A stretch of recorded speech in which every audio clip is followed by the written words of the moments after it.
He nacido en otra ciudad que también se llamaba Buenos Aires. Recuerdo el ruido de los hierros de la puerta cancel. Recuerdo los jazmines y el aljibe, cosas de la nostalgia.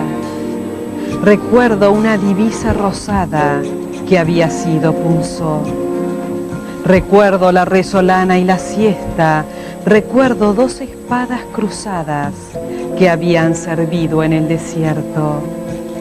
Recuerdo los faroles de gas y el hombre con el palo.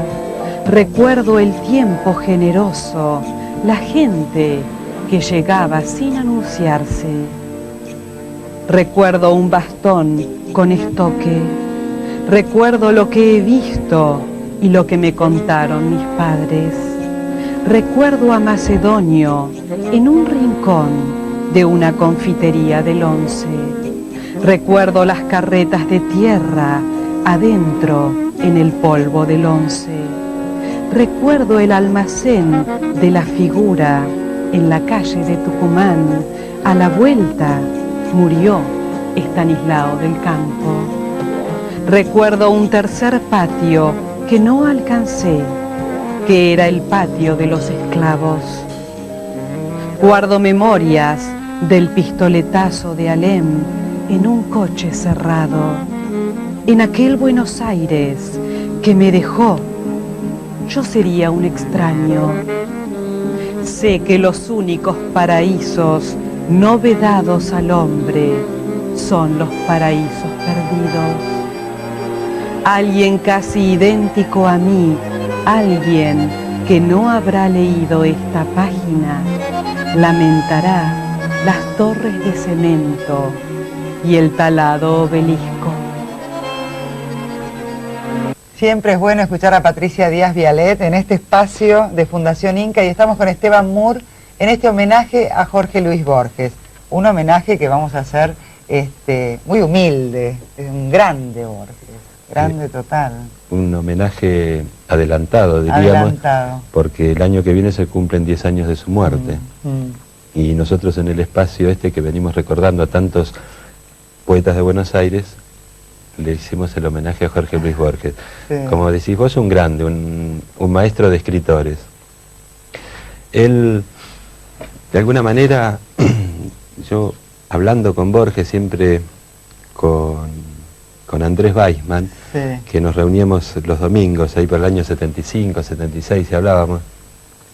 Él tenía como un dolor, ¿no?, de no haber sido reconocido a tiempo en la República Argentina, porque recién se lo comienza, digamos, dentro del elenco de los escritores, Borges era un hombre reconocido. Pero fuera de eso, nadie sabía quién era Jorge Luis Borges, hasta que en 1960 gana el premio Formentor en España y comienzan a ser traducidas sus obras, etcétera, etcétera. Y ahí es como reconocido internacionalmente, y ahí es como que el mito parece que se repite, que tienen que triunfar afuera, ¿no? Y después ser reconocidos. Es como que se repite el mito, y hace 2 o 3 años atrás, en una de las tantas ferias del libro, vino un novelista inglés, Malcolm Bradbury, y al final de una charla que dio él sobre la novela inglesa, le preguntaron qué opinaba de Borges, y dice: ¿qué puedo opinar yo de un escritor que creó una escuela alternativa, una tradición alternativa en la literatura inglesa? Ese es el punto al que llegó Borges, que viviendo en el Río de la Plata, escribiendo en castellano, de alguna manera aislado del mundo, logró que una gran cantidad de escritores, entre ellos, bueno, Octavio Paz, Vargas Llosa, Cortázar, todos los latinoamericanos lo reconocen como su maestro, y muchos escritores de otras latitudes, de otros países. El candidato al premio Nobel, el irlandés Jim Heaney, en un reciente ensayo habla de cómo él transforma toda su escritura a partir de la lectura de Borges. Entonces, bueno, un escritor de escritores, además. Jorge Luis Borges, él nace en Buenos Aires. Nace en Buenos Aires. Y viaja de muy chiquito a Europa. Nace en Buenos Aires en 1899, y sus padres lo llevan siendo niño aún a vivir en España. España, Ginebra, se recorre en Europa. Recorren, pero de paseo, no porque el padre trabajara o tuviera que... No, creo que el padre tenía un buen pasar en ese momento, y bueno, y decidió llevar su familia a Europa y darles una educación distinta. Y regresan en los primeros años de la década del 20, que es cuando Borges funda acá con otros poetas, participan del grupo Martín Fierro. En ese momento Borges era un hombre de las vanguardias, ¿no? Y sacan creo que sí, sacan una revista Mural. Y ahí se inicia toda la vida de Borges dentro de la ciudad de Buenos Aires, sus 3 primeros libros, que son 3 libros de poemas.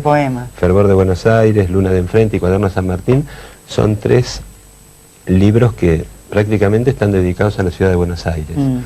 Y además, esos fueron los años en los que Borges exageró ciertas particularidades del habla de la ciudad de Buenos Aires, ¿no? Que se escribía usted con acento y sin D, todas esas cosas, ¿no? Como esa exageración del argentinismo que, bueno, más tarde las pulió y las dejó en el olvido. Pero con esto quiero significar que había como una intención en Borges de remarcar todas esas cosas, y siempre constantemente estaba marcando que lo que él llama el habla de los argentinos era una habla particular y que nos representa a nosotros y que no tenemos por qué no defenderlo. Él se casa, después se separa y se casó con... Se casó con Elsa Astete de Millán, después hubo ahí una separación, un divorcio, lo que fue. Y después, ¿cuándo entra María Kodama en su vida y de qué manera?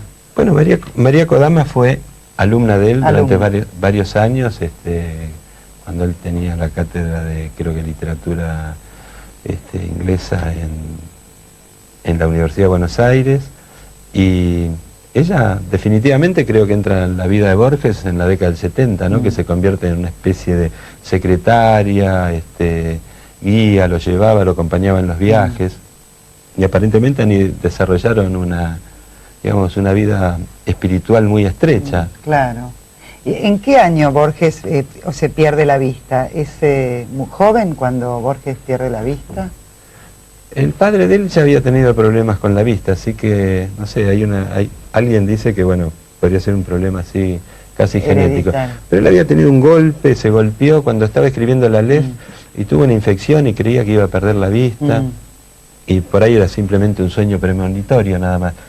Pero después fue perdiendo la vista paulatinamente. Yo creo que ya la época que yo te digo que lo veíamos en la década del 70, 75, 76, él decía, únicamente distingo el amarillo, por ejemplo, y lo demás alguna sombra.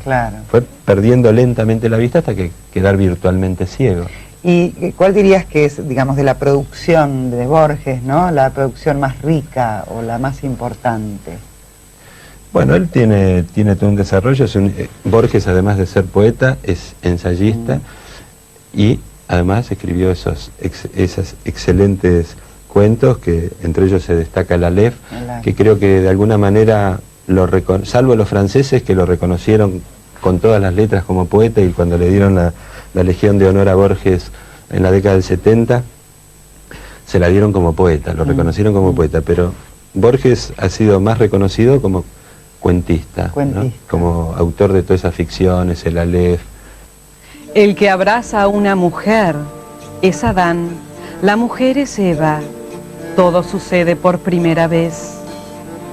He visto una cosa blanca en el cielo, me dicen que es la luna, pero ¿qué puedo hacer con una palabra y con una mitología? Los árboles me dan un poco de miedo, son tan hermosos. Los tranquilos animales se acercan para que yo les diga su nombre. Los libros de la biblioteca no tienen letras. Cuando los abro, surgen. Al ojear el atlas, proyecto la forma de Sumatra. El que prende un fósforo en el oscuro está inventando el fuego. En el espejo hay otro que acecha. El que mira el mar ve a Inglaterra. El que profiere un verso de Liliencron ha entrado en la batalla. He soñado a Cartago y a las legiones que desolaron a Cartago. He soñado la espada y la balanza. Loado sea el amor en el que no hay poseedor ni poseída, pero los dos se entregan. Loada sea la pesadilla que nos revela que podemos crear en el infierno. El que desciende a un río, desciende al Ganges. El que mira un reloj de arena, ve la disolución de un imperio.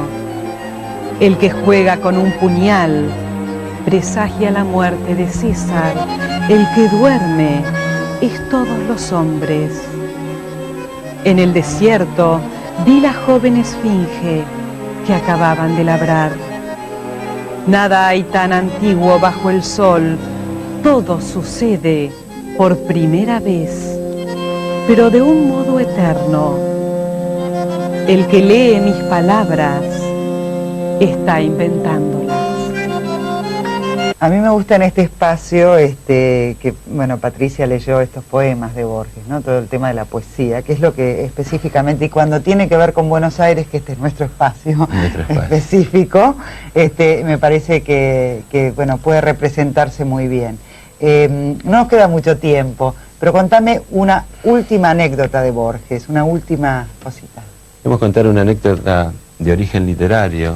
Cuando él escribe su ensayo sobre Evaristo Carriego y hace un reconocimiento, digamos, virtual y definitivo de Evaristo Carriego, él lo llama a Carriego el descubridor, el inventor de Palermo, ¿no? Como que antes de Carriego no existían ni las barriadas, ni todas estas casas humildes. Entonces, eso también, así a nivel anecdótico, es importante porque creo que también produce una inflexión dentro de lo que es la tradición literaria argentina, porque a partir de ese momento una cantidad de elementos literarios que no estaban agregados a esta tradición comienzan a agregarse. Qué bien.